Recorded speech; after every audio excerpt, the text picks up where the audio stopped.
Un labrador jaune de 34 kg transféré entre 3 refuges, rejeté par 2 familles différentes et une seule phrase revenait encore et encore, « Ce chien est trop brisé ». Pendant 732 jours, il n'avait pas remué la queue une seule fois. Pas de joie, pas d'étincelle, rien.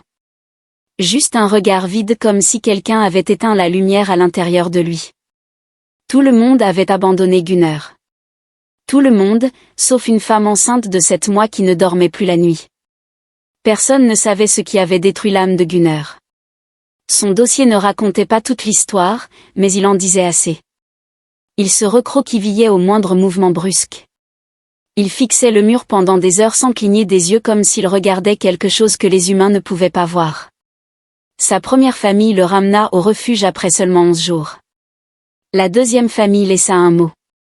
Un mot que la responsable du refuge n'oublia jamais, nous ne pensons pas qu'il soit encore capable de ressentir la joie. Alors, son dossier fut marqué d'une petite note. Froide, silencieuse, définitive. L'évaluation finale. Dans le monde des refuges, ces mots signifient une seule chose. Le temps de Gunner était presque écoulé. Il était 2h15 du matin. Sarah ne dormait pas. Elle ne dormait plus depuis des semaines et là sur son téléphone, elle tomba sur son visage, ses yeux complètement vides, complètement perdus. Le lendemain matin, elle montra la photo à son mari Marc. Il regarda longtemps puis dit doucement, il a l'air vide à l'intérieur. Sarah ne répondit pas tout de suite, puis d'une voix calme, mais certaine, je sais, c'est exactement pour ça qu'on doit essayer. Le vendredi suivant, il ramenait Gunner à la maison. Il entra dans le salon et s'arrêta au milieu de la pièce. 10 minutes entières immobile, le corps tendu, attendant le prochain coup que la vie allait lui porter. Alors Sarah fit quelque chose d'inattendu. Elle ne le toucha pas. Elle ne l'appela pas. Elle ne le força à rien. Elle s'assit simplement sur le sol et elle exista à côté de lui en silence. Chaque jour, pendant un mois entier, Sarah tenait un journal sur sa table de nuit. Elle y notait chaque petite victoire. La première fois qu'il mangea toute sa gamelle, la première fois qu'il effleura sa main du bout du museau une fraction de seconde. Mais sa queue restait morte, immobile comme du plomb. Un rappel silencieux de tout ce qui restait encore à guérir. Puis 6 jours plus tôt que prévu, la petite Lily arriva. Un miracle de 2,9 kg. Une voix minuscule qui remplit soudainement la maison silencieuse. Marc franchit la porte d'entrée avec le siège auto. Gunner s'avança lentement. La tête basse.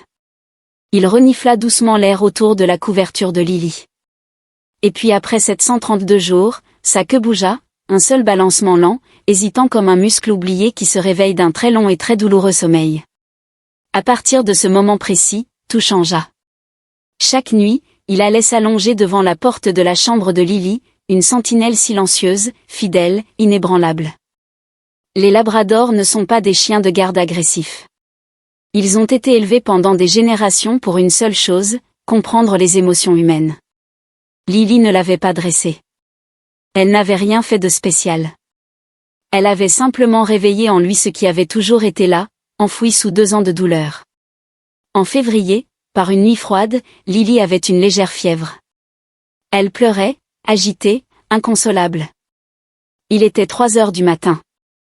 Sarah était assise dans le fauteuil de la chambre, épuisée, angoissée comme seule une nouvelle maman peut l'être. Et là, elle vit Gunner, allongé dans l'encadrement de la porte. Sa poitrine se soulevait doucement, régulièrement, avec calme. Il ne dormait pas. Il veillait.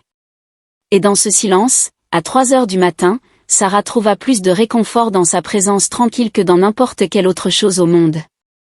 Pour la première fois depuis des semaines, elle se sentit vraiment en sécurité.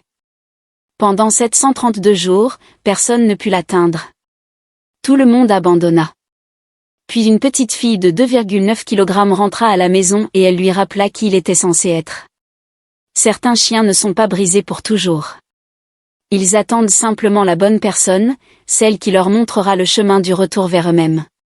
Si l'histoire de Gunner, de fantôme à gardien, vous a touché le cœur, pensez à donner une deuxième chance à un chien de refuge difficile. Aimez cette vidéo, abonnez-vous, partagez cette histoire parce que quelque part en ce moment, il y a un Gunner qui attend.